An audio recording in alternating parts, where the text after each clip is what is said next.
Coastal रोडच्या बोगद्यात वाहतूक कोंडी झाल्याची बातमी आता येते। वरळीकडून मरीन ड्राईव्हकडे येणाऱ्या बोगद्यात वाहतूक कोंडी पाहायला मिळाली आहे।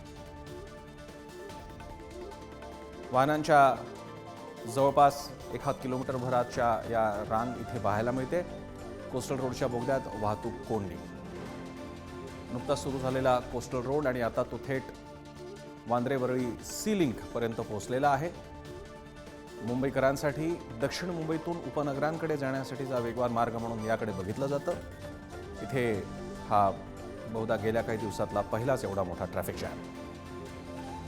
धनंजय दळवे आपली प्रतिनिधी आपल्याला अधिक माहिती देत आहेत। धनंजय, काय परिस्थिती, काय सांगाल? प्रसन्न, आपण जर पाहिलं तर चाकरमान्यांची घरी जाण्याची वेळ आहे आणि अशातच मुंबईतील महत्वाकांक्षी पालिकेचा प्रकल्प असलेला कोस्टल रोड जो आता पूर्ण क्षमतेने सध्या सुरू झालेला आहे, यातला महत्वाचा टप्पा जो आहे तो भुयारी मार्ग आणि याच कोस्टल रोडच्या बोगद्यामध्ये सध्या वाहतूक कोंडी झालेली पाहायला मिळते। वरळीकडून मरीन ड्राईव्हच्या दिशेने येणाऱ्या गाड्यांच्या रांगा लागलेल्या आहे आणि वाहतुकीचा खोळंबा झाल्याचं चित्र सध्या पाहायला मिळते।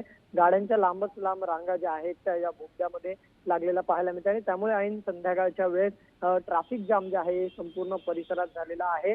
वरळीकडून मरीन ड्राईव्हच्या दिशेने हा मार्ग येतो आणि त्यातच या बोगद्यात वाहनाच्या लांब रांगा लागल्यामुळे ट्रॅफिक जाम सुद्धा या परिसरात झालेला आहे। अद्याप कशामुळे झालेला आहे ह्याचं कारण कळलेलं नाहीये, मात्र धीम्या गतीने जी आहे ती सध्या वाहतूक या बोगद्यातून मरीन ड्राईव्हच्या दिशेने सुरू असलेली पाहायला मिळते। त्यामुळे लांबच लांब गाड्यांच्या रांगा या सध्या बोगद्यामध्ये असलेल्या आपल्याला पाहायला मिळतात।